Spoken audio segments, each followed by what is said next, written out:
Hi guys! So we're going to make fruit juice today. Nagmix lang ako ng apples, banana, and guava.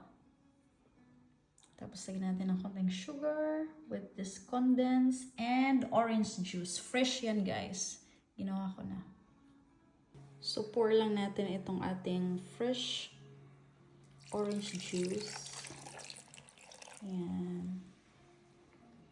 And then, pour na rin natin ng ating condense.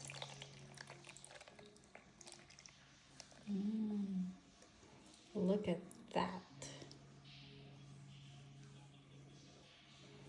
Next, we're gonna add in some sugar.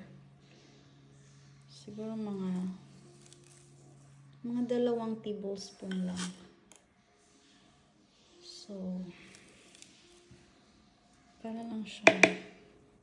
Okay. Sana hindi masyadong matamis. Tapos maglagay din tayo ng konting cold water.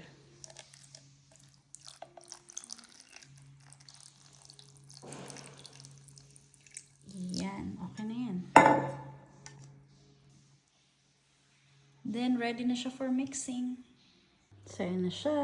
Mix na natin.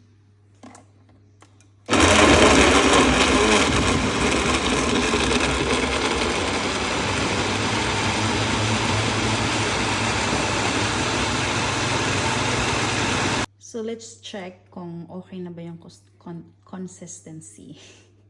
Bulol.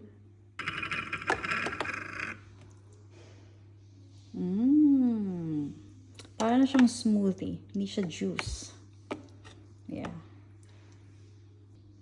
Tapos, kuha tayo ng konti. Patikim natin sa husband kung okay na ba yung tamis. So, dagdag tayo ng another water pa. More water daw, sabi niya, kasi sticky lang daw masyado. So, mag-add lang tayo ng isa pang can ng condense.